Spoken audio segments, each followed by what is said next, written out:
Is welcome to new learning platform guys NTA UGC net आणि आपला Maharashtra set यांच्या दृष्टिकोनातून पेपर फर्स्ट जो सर्वांसाठी कॉमन असतो त्यासाठी पूर्णपणे आपण topic wise unit wise series पाहतो. यामध्ये पाहतो आपण ICT म्हणजे इन्फॉर्मेशन कम्युनिकेशन टेक्नॉलॉजी याचे लेसन नंबर 14 आहे आणि हे आपलं लास्टचं लेक्चर असेल कारण याआधी टोटल 13 लेसन मी अपलोड केलं आहे. त्यामध्ये बरेच प्रिव्हियस इयर क्वेश्चन बऱ्याच कन्सेप्ट आपण ICTच्या डिस्कस केल्या आहेत. तर गाईज याही व्हिडिओमध्ये आपण काही प्रिव्हियस इयर क्वेश्चन पाहणार आहोत. टोटल 10 क्वेश्चन पाहणार आहोत. खूप महत्त्वाचे आहेत. त्यामार्फत आपण कन्सेप्टही काही समजून घेणार आहोत. तर काहीच हा व्हिडिओ सुरू करण्याआधी जर तुम्ही या चॅनलवर नवीन असाल तर नेट आणि सेटच्या अपडेटसाठी या चॅनलला सबस्क्राईब करायला विसरू नका. त्याचबरोबर आपली VPD एज्युकेशन टेलिग्राम चॅनल आहे त्यालाही जॉईन व्हा जेणेकरून कोणतेही नेट सेटचा अपडेट असेल ते तुम्हाला इमिजिएटली भेटत जाईल. सर्वांच्या लिंक डिस्क्रिप्शन बॉक्समध्ये दिलेल्या आहेत तिथून तुम्ही ते डाउनलोडिंग करू शकता किंवा जॉईन होऊ शकता. तर आपण पाहतो ICT म्हणजे इन्फॉर्मेशन कम्युनिकेशन टेक्नॉलॉजी आणि याचा आज याचा क्वेश्चन आहे 61 नंबरचा. म्हणजे याआधी मी 60 क्वेश्चन पूर्णपणे डिटेलमध्ये ॲनालिसिस केला आहे. आज आपण 61वा क्वेश्चन पाहणार आहोत. पूर्णपणे प्रिव्हियस इयर बेस आहे. तर गाईज हा क्वेश्चन काय म्हणतोय तर द स्कीम ऑफ उन्नत भारत अभियान एम 2 म्हणजे उन्नत भारत अभियान ही स्कीम आहे त्याचे एम काय तर डायरेक्टली आपण एम वाचू. रॉंग ऑप्शन आपल्याला वाचायचे नाही आहेत. हे राईट ऑप्शन आहे सेकंड. ते ऑप्शन काय म्हणतंय link higher education institutes in the country with at least 5 village म्हणजे हायर एज्युकेशन आहे ते कंट्रीच्या प्रत्येक 5 विलेजला काय झालं पाहिजे लिंक झालं पाहिजे असं त्याचं एम होता. आता आणखी एक याची ट्रिक सांगतो. इथं शब्द काय आला आहे विलेज आला आहे आणि आपण पाहतो की भारत हा शब्द कशाशी रिलेटेड असतो विलेजशी रिलेटेड असतो. कारण जे इकॉनॉमिस्ट असतात पहा मोठे मोठे ते काय म्हणतात इंडिया शब्द हा श्रीमंत लोकांचा आहे म्हणजे फक्त जे बिझनेसमॅन आहेत त्यांच्यासाठी इंडिया आहे आणि जे गावोगावी म्हणजे विलेजमध्ये जे लोक राहतात त्यांच्यासाठी हा भारत शब्द आहे असं इकॉनॉमिस्ट म्हणतात. म्हणजे आर्थिक याच्या दृष्टिकोनातून म्हणतात ते. पण भारत शब्द आल्यानंतर लक्षात ठेवा भारत हा गरिबांचा आहे आणि जे इंडिया आहे ना तो श्रीमंतांचा आहे अकॉर्डिंग टू इकॉनॉमिक्स. तर एवढं कन्सेप्ट जरी लक्षात ठेवली की भारत शब्द आला की लक्षात ठेवायचं विलेज किंवा गाव असतील त्यांशी रिलेटेड भारत हा शब्द असतो. तर उन्नत भारत अभियानचं एम काय आहे तर विलेज फक्त एकच शब्द होता दुसरीकडे कुठे नव्हता म्हणून आपण तसं पण ऑप्शन काढला असतं की आन्सर काय राईट आहे. तरी एकदा सांगतो काय त्याचं एम होतं link higher education institution in the country at least 5 village. लक्षात ठेवा option number second is right answer. Next question पाहूया. Which of the following generally associated with the domain name of and educational institution म्हणजे educational institution आहे याचं domain name काय असतं म्हणजे इंटरनेटवर डोमेन नेम काय असतं याचं तर तुम्हाला माहीत असेल कदाचित नसेल माहीत तरी पण तुम्ही याच्यामार्फत काढू शकता की पहा इथं काय दिलं त्यांनी EDU आणि EDUचा फुल फॉर्म काय होतो एज्युकेशनचा तर EDU एज्युकेशनचा शॉर्ट फॉर्म आहे EDU. तर आपण याच्यावरून पण काढू शकतो आन्सर हेच राईट आहे म्हणजे आन्सर तर आपल्याला कळलं पण दुसरे ऑप्शन काय म्हणतात ते पण आपल्याला कळायला पाहिजे. तर फर्स्ट कशाचं असतं ऑर्गनायझेशन जे नॉन प्रॉफिट ऑर्गनायझेशन असतात त्यांसाठी ऑर्गनायझेशन असतं. जे प्रॉफिट कमवणारे बिझनेस असतात त्यांसाठी कॉम असतं .com. प्रॉफिट जे कमवतात बिझनेस कमर्शियल बिझनेस असतात त्यांसाठी .com असतं आणि जे नॉन प्रॉफिट बिझनेस आहेत त्यांसाठी ऑर्गनायझेशन असतं आणि जे एज्युकेशन इन्स्टिट्यूशन आहेत त्यांच्यासाठी EDU असतं. लक्षात ठेवा डोमेन नेम म्हणजे यांनी विचारलं आहे की एज्युकेशनसाठी कोणतं डोमेन नेम असतं तर EDU हे डोमेन नेम असतं म्हणजे second is a right answer. Next question पाहूया. एकदम बेसिक क्वेश्चन फुल फॉर्मवर विचारला आहे. तुम्हाला सांगितलं ICT म्हणल्यावर शॉर्ट फॉर्म फुल फॉर्म 100% येतात तुम्हाला ते पाठ करणं गरजेचं आहे. आता DNS फुल फॉर्म काय याचा DNS स्टँड फॉर. आता डायरेक्टली आपण राईट आहे ते वाचू रॉंग आपल्याला वाचायचं नाही आहे. राईट काय आहे तर domain name system stand for DNS. लक्षात ठेवा फक्त जो राईट फॉर्म आहे ना तो वाचायचा रॉंग वाचायचा नाही कारण चुकून तो पाठ होऊ नये मग आपला चुकून आपण वाचला आणि हाच जर पाठ झाला तर असं नको आहे. आपल्याला काय पाहिजे फक्त राईट पाहिजे आणि पेपरला पण आपल्याला राईटच क्लिक करायचं आहे त्यासाठी फक्त राईट वाचायचा. डोमेन नेम सिस्टीम कशाचं फुल फॉर्म आहे DNS. नेक्स्ट क्वेश्चन पाहूया. नेक्स्ट क्वेश्चन आहे फुल फॉर्म ऑफ PDFचं फुल फॉर्म जवळजवळ सगळ्या विद्यार्थ्यांना माहीत असेल ज्यांनी ICTचं थोडं जरी अभ्यास केला असेल तरी त्यांना माहीत असेल. डायरेक्टली आपण राईट आन्सर वाचूया. Portable document format is a PDF म्हणजे पोर्टेबल डॉक्युमेंट फॉर्मॅट म्हणजे PDF जे आपण अनेक जे असतात हे काय म्हणतात आपला पेजेस असतात त्यांना एका आपण फाईलच्या रूपात सबमिशन करतो पूर्णपणे एका PDF मध्ये सबमिशन करतो त्या PDFला म्हणतात पोर्टेबल डॉक्युमेंट फॉर्मॅट म्हणजे फॉर्मॅट असते एक पोर्टेबल डॉक्युमेंटचं. लक्षात ठेवा पोर्टेबल डॉक्युमेंट फॉर्मॅट म्हणजेच काय PDF. थोडंसं कन्फ्युजन होतं का इथं फॉर्मॅट शब्द आहे काही वेळेस असे फॉर्म असतात म्हणजे वेगळे शब्द टाकतात. पूर्णपणे वाचत जा फुल फॉर्म काय आहे तो पूर्णपणे एक ना एक शब्द नीट वाचायचा. पोर्टेबल डॉक्युमेंट आहे तर डॉक्युमेंटच पाहिजे जर डाटा दिलाय कन्फ्युजन होऊन देऊ नका फक्त लक्षात ठेवा पोर्टेबल डॉक्युमेंट फॉर्मॅट म्हणजे PDF. नेक्स्ट क्वेश्चन पाहूया. तर हा क्वेश्चन पूर्णपणे बारीकाईने पहा, कारण महत्त्वाचा आहे हा क्वेश्चन येतो. फक्त याच्यात कन्फ्युजन हे होतं, ते पण सांगणार की काय कन्फ्युजन होतं. क्वेश्चन काय ते पूर्ण आपण वाचू. The binary equivalent of -23 is, म्हणजे याचं विचारलं आहे two complementary system negative number issued. आता काय निगेटिव्ह नंबर आहे, आपण काय केलं असतं, फॉर एक्झाम्पल पहिल्यांदा आपण सोडवलं असतं, सॉरी 1, नंतर 2 घेणार आपण राईट, नंतर काय घेणार 4, नंतर काय घेणार 8 घेणार, नंतर काय घेणार 16 घेणार, म्हणजे दुप्पट दुप्पट करतो आपण, असं सोडवतो. मॅथमॅटिक्समध्ये मी पूर्णपणे डिटेल तुम्हाला शिकवल. आत्ता फक्त सांगतो की आपण काय करतो, बेचा वर्ग घेत चालतो. आता इथं 1 आहे ना, आपल्याला काय काढायचं आहे 23 काढायचं, पण मायनस या लक्षात ठेवा, आपल्याला काय काढायचं 23चं काढायचं. आपण पहिल्यांदा 1 कंपायलर काढणार, हे 2 कंपायलर विचारलं ना त्यांनी. 1 कंपायलर म्हणजे काय, साधं सोपं आपलं बायनरी काढणार. आता 16 आपण घेऊ शकतो का, येस घेऊ शकतो, कारण आपल्याला 23 पर्यंत पोहोचायचं आहे. 16 झाले, मग आता 8 घेऊ शकतो का, नाही घेऊ शकत, म्हणून इथे 0 लिहिला. कारण काय होतं, 16 + 8 24 होतात, आपल्याला 24 नाही 23 पर्यंत जायचं, म्हणून 8 नाही घेऊ शकत, म्हणून 8च्या खाली 0 लिहिला. नंतर 4 आपण घेऊ शकतो का, येस घेऊ शकतो, कारण 20च होतात, म्हणून 4च्या खाली पण 1 लिहिला. नंतर 2 आपण घेऊ शकतो का, येस, कारण 16 + 4 किती झाले 20 झाले, +2 किती झाले 22 झाले, म्हणून 1 2च्या खाली पण लिहिला. मग हा 1 आहे लास्टला, तो 1 पण घेऊ लागला आपल्याला, मग 23 होते ना आपलं, येस 1 पण घेतला. म्हणजे आपलं 1 कंपायलर म्हणजेच बायनरी काय झालं, 10 10,111, म्हणजे 10,111. मी पुन्हा एकदा लिहितो पहा. आता 10,111 विद्यार्थ्यांनी काढलं, विद्यार्थ्यांना काय वाटतं हेच आन्सर आहे, म्हणजे ऑप्शन पण त्यांनी बघा कन्फ्युजन कधी दिला आहे, तिसऱ्या नंबरचा ऑप्शन दिला आहे 10,111. अनेक विद्यार्थ्यांनी काय केलं, यालाच क्लिक केलं, पण ऑप्शन हे रॉंग आहे, हे ऑप्शन नाही. यांनी विचारलं आहे टू कंपायलर, टू कॉम्प्लिमेंटरी किंवा टू कंपायलर पण म्हणतात त्याला. टू कॉम्प्लिमेंटरी जेव्हा विचारलं ना, तेव्हा याचा आन्सर थोडंसं की एक याच्यात ॲड करायचा असतो. तो साधा सोप्पा मी ट्रिक सांगणार आहे तुम्हाला काय असते ती. पण एक लक्षात ठेवा, जरी यांनी दिलं नसतं, फॉर एक्झाम्पल कंसात दिलं आहे टू कॉम्प्लिमेंटरी सिस्टीम, जरी कंसात दिलं नसतं पण संख्या मायनस आहे ना, तरीही आपण टू कॉम्प्लिमेंटरी सिस्टीमनेच आन्सर काढला असतं, लक्षात ठेवा.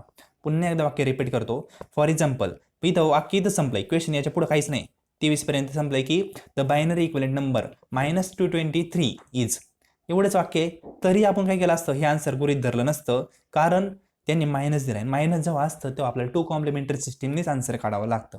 हे कंसात दिलंय ते आणखी सोपं केलंय, कारण कंसात त्यांनी दिलंय पण टू कॉम्प्लिमेंटरी काढायचंय, हे सोपं केलंय. पण दिलं नसतं तरी काय केलं असतं, आपण टू कॉम्प्लिमेंटरी काढलं असतं. मायनस नसतं निधं तर आपलं नॉर्मल हे आन्सर बरोबर असतं तिसरं, पण मायनस आहे म्हणून आपल्याला काय करावं लागेल, यामध्ये फक्त एक ॲड करायचा. मी एक ॲड न करता काय करणार आहे, तुम्हाला साधी सोपी ट्रिक सांगणार की काय, जेव्हा मॅथमॅटिक्स आपण पाहू तो एकदम आपण कसं फॉर्म्युला वगैरे पाहून ते सर्व पाहणार. पण आता एक साधी सोपी ट्रिक सांगतो. हे आपलं काय झालं, 1 कंपायलर झालं, आपल्याला 2 कंपायलर काढायचं. काय करायचं, फक्त ही जी संख्या आहे ना जी आपण काढली, आता इथं ही संख्या तर सेमच आहे, म्हणजे 5च संख्या आहे, याच्यात पण 5 संख्या टोटल. आपल्याला काय ॲडलेस म्हणजे 0 वगैरे लावायची गरज नाही, ते 0 लावतात पुढं 3 आणखी 0 लावला असते, मग ते 8 झालं असतं, मग ते नंतर आहे मॅथमॅटिक्समध्ये सर्व डीपमध्ये सांगा. आता फक्त लक्ष ठेवा, आपण हे काढलं 1 कंपायलर म्हणजे एक साधा बायनरी काढला, ते सॉरी इथे 1 आहे असा, इथं पण 1 आहे आणि इथं पण 1 आहे, हे आपण काय करलं बायनरी काढला. आता काय करायचं, फक्त जो फर्स्ट 1 आहे ना, म्हणजे पहिल्यांदा जो 1 दिलाय ना, ह्यो ॲज इट इज, ह्यो फर्स्ट, तो काय करायचा ॲज इट इज लिहायचा, 1 लिहिला. आणि बाकी जिथं 1 दिसेल ना तिथं 0 लिहायचा, आणि जिथं 0 दिसेल तिथं 1 लिहायचा, एवढंच करायचं. इथे 1 आहे म्हणजे 1च्या खाली 0 लिहिला, इथं पण 1 आहे 1च्या खाली 0 लिहिला, इथं 0 आहे त्याच्या खाली 1 लिहिला, आणि इथे 1 आहे त्याच्या खाली 0 लिहिला. हे आपलं right answer. Option number second पहा, 0 1 0 0 1 0 1 0 0 1 आला आन्सर. अशा प्रकारे आन्सर काढू शकता. आणि जर आता हे झालं आपला आन्सर, टू कंपायलर याला म्हणतात, साधं सोपं. नाहीतर असं पण करता येतं की याच्यात एक सगळ्या गोष्टी करायचं, ॲड करायचं आणि मग ते आन्सर काढायचं, पण ते डोकं लावायचं नाही. फक्त काय करायचं, फर्स्ट फिगर आहे ना, तो एक पहिला जो 1 असेल, हे पहिला 1, तो काय करायचा ॲज इट इज 1 लिहायचा, आणि त्याच्या पुढचे ज्या पण संख्या येतात तिथं 0 असेल ना त्याच्या पुढे काय करायचं 1 लिहायचा, आणि जिथं 1 असेल त्याच्या पुढे काय लिहायचा 0 लिहायचा, एवढंच डिफरन्स करायचा. आता फॉर एक्झाम्पल इथं पहिल्यांदाच 1 होता, आपलं काय आलं आता असं आलं ना, इथं फर्स्टलाच 1 होता म्हणून आपण काय केलं 1 लिहिला, बाकी 0 0 1 0 असं लिहिलं. ओके, पण असं असतं मग 1 0 0 1 0 1 0 असं असतं, तर काय केलं असतं, तर लक्षात घ्या, पहिला पण 0 ॲज इट इजच लिहायचा, दुसरा पण 0 ॲज इट लिहायचा, 1 कुठं आला इथं आला ना, मग 1च्या इथं काय लिहायचा, पहिला 1 ॲज इट इज लिहायचा, आणि याच्या पुढचं मग 0च्या खाली 1, मग 1च्या खाली 0, आणि याच्या खाली 1च्या खाली पण 0. फक्त जो 1 पहिला येईल ना तिथपर्यंत फिगर ॲज इट इज लिहायचा, एक पहिला तो पण ॲज इट इजच लिहायचा, आहे तसंच लिहायचा, आणि त्याची पुढच्या संख्या येते ना एकच्या पुढच्या त्यांचं फक्त काय करायचं अपोजिट करायचं, जिथं 0 आहे तिथं 1 लिहायचं आणि जिथं 1 आहे तिथं 0 लिहायचं, असं करायचं. ऑप्शन नंबर सेकंड आपला राईट आहे. पूर्णपणे मी टिपमध्ये मॅथमॅटिक्स आपण जाऊ घेऊ तर सांगल, पण आता लक्षात ठेवा साधी सोपी ट्रिक सांगितली. 65 नंबरच्या क्वेश्चनचं सेकंड इज राईट आन्सर. पुन्हा एकदा रिपीट करतो कसं काढलं. ह्याचं आपण पहिल्यांदा बायनरी काढलं, ते काय आलं आपलं बायनरी 10 हे बायनरी आलं. मग याला काय केलं आपण, फक्त जिथं पहिले एक तर इथं पहिल्यांदाच आलाय. इथं जर 0 वगैरे असतं तुम्हाला सांगितलं काय करायचं, पहिल्यांदा एक पहिला आलाय तर एक ॲसिडच लिहिला पहिला, नंतर जिथं एक दिसेल तिथं 0 लिहिला, इथं 1 आहे ना तर इथं खाली 0 लिहिला, परत इथं 1 आहे इथं पण खाली 0 लिहिला, इथं 0 आहे तर इथं काय लिहिला 1 लिहिला, आणि इथं 1 आहे तिथं पण काय लिहिला 0 लिहिला. आपलं आन्सर आलं 01001, म्हणजे option number second is the right answer. अनेक विद्यार्थ्यांनी काय केलं, यालाच क्लिक केलं आणि ऑप्शन चुकीचं होतं. ऑप्शन काय राईट आहे हे, कारण 2 कॉम्प्लिमेंटरी सिस्टमने काढायचं आहे. म्हणून 65 नंबरच्या क्वेश्चनचं answer number second is right answer. योग्य प्रकारे कळायला असेल असंच प्रकारे एक्झामला करा, टाईम थोडा कमी लागतो. खूप बेसिक क्वेश्चन आहे. Next, a set of rule use in communication in the network is called, म्हणजे कम्युनिकेशन करण्यासाठी नेटवर्कसाठी कोणता एक सेट ऑफ रूल्स असतात तर त्याचं नाव डायरेक्ट सांगतो प्रोटोकॉल. कारण पहा आपण IP म्हणतो म्हणजे इंटरनेट प्रोटोकॉल, हा कशासाठी असतो, वायफायला कनेक्ट होण्यासाठी. म्हणजेच काय, नेटवर्क म्हणजे नेटवर्क घेण्यासाठीच असतो ना, कम्युनिकेशन करायचं असतं एका फोनला दुसऱ्या फोनशी, एका फोनला एका दुसऱ्या फोनशी नेटवर्क घ्यायचं असतं, त्यासाठी आपण काय म्हणतो प्रोटोकॉल. मग याला इंटरनेट प्रोटोकॉल हा कशासाठी असतो, इंटरनेटचा असतो. किंवा दुसरा एखादा असेल फक्त प्रोटोकॉलच्या समोर लागतो ना, तेवढं लक्षात ठेवा तिथं काहीतरी शेअरिंगची गोष्ट असते, म्हणजे काहीतरी आपण शेअरिंग करत असतो किंवा आपल्याला एखादी गोष्ट घ्यायची असते फोनला, आउटसोर्सिंग करायची असते, त्यासाठी आपण काय करतो प्रोटोकॉल हा यूज करत असतो. लक्षात ठेवा जेव्हा नेटवर्क कम्युनिकेशनचं नेटवर्क जेव्हा येतं हा शब्द जरी आला म्हणजे कम्युनिकेशन नेटवर्क, तेव्हा इंटरनेट प्रोटोकॉल किंवा नुसता प्रोटोकॉल हा शब्द लक्षात ठेवायचा होता. म्हणून 66 नंबरच्या क्वेश्चनचं answer number third is right answer, कारण कम्युनिकेशन करण्यासाठी नेटवर्क थ्रू प्रोटोकॉल हा यूज केला जातो. नेक्स्ट क्वेश्चन पाहूया. फुल फॉर्म विचारला आहे, तुम्हाला सांगा फुल फॉर्म विचारतात एक्झामला, फुल फॉर्म सगळे पाठ करा. MIME स्टँड फॉर, म्हणजे MIME याचा फुल फॉर्म काय आहे, आपल्याला चुकीचे वाचायचे नाही आहेत, फक्त राईट वाचायचं आहे. तर राईट फुल फॉर्म काय आहे, मल्टीपर्पज इंटरनेट मेल एक्सटेन्शन. पुन्हा एकदा रिपीट करतो, मल्टीपर्पज इंटरनेट मेल एक्सटेन्शन म्हणजेच काय, MIME multipurpose internet mail extension. लक्षात ठेवा फुल फॉर्म आहे MIMEचा. नेक्स्ट क्वेश्चन पाहूया, म्हणजे third option is right answer. आता हा क्वेश्चन थोडासा मेमरीशी निगडीत आहे. तुम्हाला सांगितलं मेमरी क्वेश्चन येत असतात. The comparison to secondary storage the primary storage is, म्हणजे आपण प्रायमरी स्टोरेजचं सेकंडरी स्टोरेजची कम्पॅरिझन केल्यावर प्रायमरी स्टोरेज काय आहे, तर हे काय आहे डायरेक्टली आपण पाहू. पहिलं ऑप्शन पाहू, स्लोअर लेस एक्सपेन्सिव्ह. आता प्रायमरी स्टोरेज स्लोअर असतं आणि लेस एक्सपेन्सिव्ह असतं का, नाही. प्रायमरी स्टोरेज महाग असतं. म्हणजे पहा तुम्ही मोबाईल घेता, मोबाईल रॅम जेवढा जास्त म्हणजे 3 GB रॅम असेल, 4 GB रॅम असेल, 6 GB रॅम असेल, रॅम जेवढा वाढतो मोबाईलचा तेवढा मोबाईल पण काय असतो महाग असतो. म्हणजे असं नाही की स्लोअर आणि लेस एक्सपेन्सिव्ह, नाही. प्रायमरी स्टोरेज म्हणजे रॅम तो जितका जास्त असेल तेवढा तो महाग असतो. म्हणजे लेस एक्सपेन्सिव्ह असतो का, नाही, तो एक्सपेन्सिव्ह असतो. म्हणजे ऑप्शन फर्स्ट तर रॉंग आहे. सेकंड ऑप्शन काय, faster and more expensive, yes. कारण का मोबाईलचा मी साधं सोपं उदाहरण सांगतोय, मोबाईलचा रॅम जितका जास्त असेल, म्हणजे एखाद्या मोबाईलचा 4 रॅम आहे दुसऱ्या मोबाईलचा 6 रॅम आहे, तर 6 रॅमवाला काय असेल, स्पीड जास्त असेल मोबाईलला 4 रॅमच्या कम्पेअर टू. म्हणून आणि तो रॅम स्पीड जास्त आहे म्हणजे तो महाग पण असणार. म्हणजेच ऑप्शन सेकंड पण तेच म्हणतंय की प्रायमरी स्टोरेज काय असतं, फास्टर असतं आणि कसं असतं मोर एक्सपेन्सिव्ह असतो. जेवढा रॅम वाढेल 6चा 8 झाला तर पैसे पण वाढतात आणि त्याचा स्पीड पण वाढतो. म्हणजे फास्टर पण असतो आणि मोर एक्सपेन्सिव्ह असतो. म्हणजे यांनी सांगितलं काय, कम्पॅरिझन करायचं आहे सेकंडरी स्टोरेजचं प्रायमरी स्टोरेजशी. प्रायमरी स्टोरेज इज म्हणजे प्रायमरी स्टोरेज कसं आहे ते फास्टर आहे आणि मोर एक्सपेन्सिव्ह, लक्षात ठेवा. म्हणून 68 नंबरच्या क्वेश्चनचं सेकंड इज राईट आन्सर. जे प्रायमरी स्टोरेज असतं ते कधी पण सेकंडरी स्टोरेजच्या तुलनेने महाग असतं आणि स्पीड त्याला जास्त असतो. सेकंडरी स्टोरेजला प्रायमरीच्या कम्पेअर स्पीड कसं असतो, थोडासा कमी असतो, हे लक्षात ठेवा. नेक्स्ट क्वेश्चन पाहूया. हा क्वेश्चन आपण ऑलरेडी डिस्कस केला आहे, पुन्हा एकदा तुमची रिव्हिजन होईल. तर denote and error in computer, म्हणजे कॉम्प्युटरची एरर कशामार्फत डिनोट करतात, तर स्पॅममध्ये करतात का, नाही. कारण स्पॅम काय असतं, एक अनसॉलिटेटेड मेसेज असतात ते आपल्याला नको असतात पण ते तरी येतात, त्याला स्पॅम म्हणतो आपण. नंतर बीटचं मेमरीचं एकक आहे, याचा काही संबंध नाही, आउट ऑफ कंटेक्स्ट आहे. नंतर बग, येस, बग काय म्हणतात, एरर म्हणतात कॉम्प्युटरच्या, म्हणजे जे कॉम्प्युटरमध्ये एरर असतात ना त्याला बग्स म्हणतात, लक्षात ठेवा. बग्स म्हणजे काय, कॉम्प्युटरचे एरर असतात. आणि व्हायरस याचा काही संबंध नाही याच्याशी, कारण व्हायरस हा कसा असतो, ते एरर नसतो, तो कोणाचा तरी एक अटॅक असतो आपल्या कॉम्प्युटरवर झालेला, किंवा एखादी म्हणतो ती कॉम्प्युटरला जे म्हणतो आपण साध्या सोप्या भाषेत कीड लागणं, त्याला आपण व्हायरस म्हणतो. म्हणजे काय, तर ती गरज नसताना काय आता, म्हणजे आपण म्हणतो की आता साधी एखादी ह्युमन बॉडी, त्याच्यावर एखाद्या कीटकांनी अटॅक केला तर ती ह्युमन बॉडी कशी होती, स्लो होती, हँग होती, आपण काय करतो आपल्यालाच कळत नाही, ताप येतो मध्येच ताप जातो. तसंच व्हायरसचा आहे. व्हायरस हा कॉम्प्युटरला एक किडा आहे, तो लागल्यानंतर कॉम्प्युटरचं काय होतं, सर्व सिस्टीम बदलून जाते, त्याला आपण व्हायरस म्हणतो. व्हायरस पण म्हणजे आउट ऑफ कंटेक्स्ट, मी साध्या सोप्या भाषेत सांगतोय, याच्या टेक्निकल टर्म खूप अवघड आहेत. आपल्या साध्या सोप्या भाषेत जरी तुम्ही अभ्यास केला तरी सफिशियंट आहे सेट आणि नेटच्या दृष्टिकोनातून, कारण डीपमध्ये क्वेश्चन विचारत नाही, साधा सोपा क्वेश्चन विचारतात. आता क्वेश्चन पण काय येतात, जे एरर आहेत कॉम्प्युटरचे त्याला काय म्हणतात, तर बग्स म्हणतात. एवढं लक्षात ठेवा, बग्स हे काय असतात, कॉम्प्युटरचे एरर असतात, कॉम्प्युटर प्रोग्रामचे एरर असतात. म्हणून 69 नंबरच्या क्वेश्चनचं third is the right answer. Next question पाहूया. लास्टचा क्वेश्चन आहे आपला ICT मधील, याच्यानंतर आपण फक्त रिव्हिजन करणार एक्झामच्या आधी. आता लास्टचा क्वेश्चन काय म्हणतोय, which of the following is an online store house for all document award like certificate, diploma, degree, marksheet etcetera.